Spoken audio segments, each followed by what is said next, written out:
dukomeje kukwifuriza kugira ibihe byiza cyane aho uri hose ku isi. Akaba rero tutangirira kuri Pogba akaba ibintu bitamenyereye neza cyane aka kanya. Akaba rero kuri konte ya Twitter n'ahandi hose rero yagiye ashyiraho anyomoza inkuru y'ikinyamakuru The Sun cyanditse yuko yamaze kuva mu ikipe y'igihugu y'Abafaransa kubera amagambo ya Emmanuel Macron. Macron rero akaba ari ibibazo bihari. Hari umwarimu w'Umufaransa wigishije noneho yerekana ibintu bidekaritse simbizi ukuntu nabivuga ni nk'ibishusho nyine, yerekana shusho nyine, yerekana ngo Muhammad ni uyu nguyu, ibintu nk'ibyo byatanga ingero, hanyuma biza rero kudashimisha wareva abantu. Birangije rero birangira umugabo wo muri Chechnya rero yishwe umwarimu wo mu Islam ariko wo mu France. Hanyuma rero induru ziravuga cyane kabisa, ibintu birazamuka cyane ku buryo ibihugu bigendera ku mahame ya Islam bya baninze produits z'Abafaransa. Ibintu ni byinshi, harimo story nyinshi cyane za politike bitatureba cyane. Hanyuma kitureba hanga rero nuko Macron nyuma yuko rero avuze ko nta mwarimu n'umwe azabuza kwandika cyangwa se gukoresha ibyo bishushanyo yerekana intumwa y'Imana Muhammad, nta n'umuzi urumva. Hanyuma no rero kuvuga ngo barakoresha ibishushanyo, yavuze ati ntago tuzabuza abantu gutanga ingero. Hanyuma anashyiraho rwose avuga ati ashyiraho inzego zikomeye cyane zo gukurikirana rero abantu bakoresha ama social media no gukomeza kugaragaza ubutagondwa n'ibindi nk'ibyo ngibyo byose.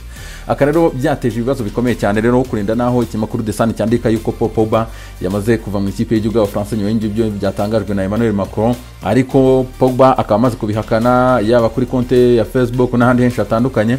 Akaba amaze kuvuga ati ikinyamakuru The Sun nanone kirongeye kiragarutse kabisa, ati n'ibihuha byacyo bidafite aho bishingiye 100% ama fake news gusa. Hanyuma rero ati kuki batangiye kuvuga ibintu ntatekereza ndetse nta nakoze. Ati mbabajwe n'ibi bintu biranantunguye kabisa, binateye isoni n'agahinda kubona ikinyamakuru nk'iki ngiki gikomeye cyandika inkuru headlines nk'izi ngizi z'amafuti kabisa, kigahuza ikipe y'igihugu y'Abafaransa na religion yanjye cyangwa se no kwemera kwanjye. Hanyuma yavuze ibintu byinshi cyane rero Pogba. Hanyuma arenda naho aravuga ko rero ikinyamakuru The Sun mu by'ukuri agiye kukijyana mu nkiko. Ari nako kandi uyu mugabo rero yanavuze yuko yanasoje lettre yandikaga, ubutumwa bwe yandikaga, anavuga ko ikinyamakuru The Sun kabisa cyakagombye kuba gifite abantu bize batatekereza gutya, badafite imitekerereze imeze gutya.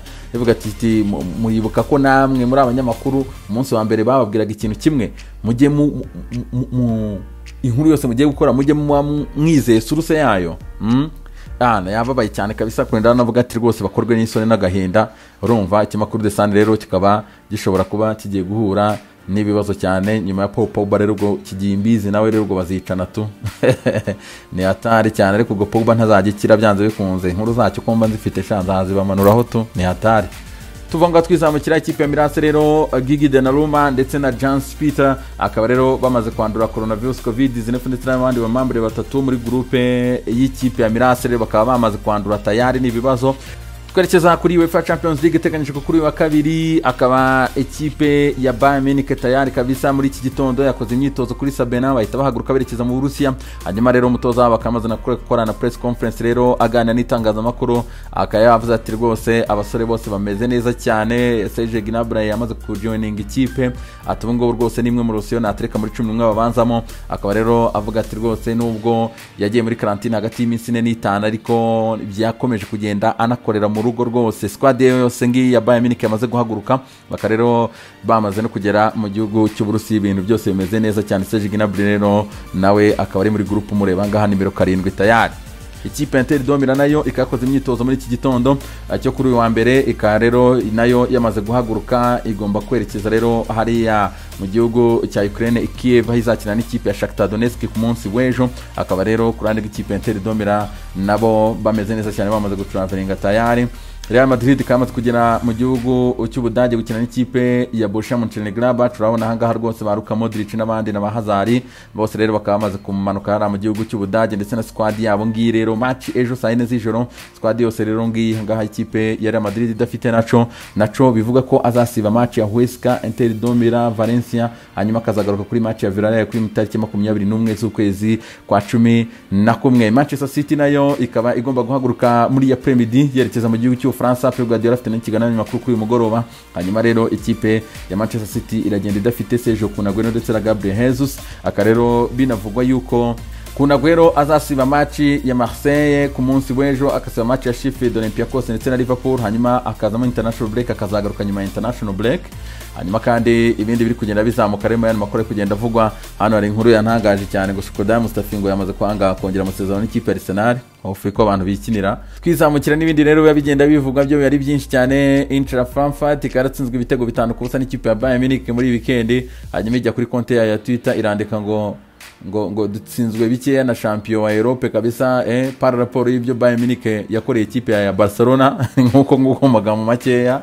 Hanyuma araduvuga ati sensation rero kuri Raphael Varane, mu byukuri akaba rero we n'umudamu we Camille akaba rero bamaze kwibaruka umwana wa kabiri kabisa, akaba rero bamuhaye izina rya Anaïs. Akaba rero tuvuga ati sensation cyane rero kuri mu Faransa Raphael Varane. Ilkay Gundogan akaba rero imyaka 30 ku munsi w'ejo, akaba rero we n'umudamu we baragiye rwose bajya guhereza abantu icyo kurya hano kabisa. Urabibona Ilkay Gundogan avugana nabo kuri telefone kubera kubahiriza rero amabwiriza, ntago yagomba kubonana nabo ariko bakaba baraje rero. Hanyuma community hariya i Manchester afana ikipe ya City rwose abakubita icyo kurya rero bararyoherwa cyane. Iyi ngiyi rero ni inkuru ishimishije cyane kabisa. Aka gapeti kitwa Fofana, wese Fofana kagaba kina ikipe ya Leicester City, aka rero kari muri academy Aubameyang igihe yari ari mu ikipe ya Saint Etienne. Hanyuma rero nyuma y'imyaka baje guhura nimugoroba, wese Fofana kabisa azirika umuntu witwa Aubameyang, byari hatari wana isi rizengurutsa yabiryoshye cyane kabisa. Urakabona ukuntu kari agapeti, none reba hanga ukuntu kabaye akagabo karimo karatera amatakere wana Grand Frère Aubameyang, nagabo yabyorohereza mi.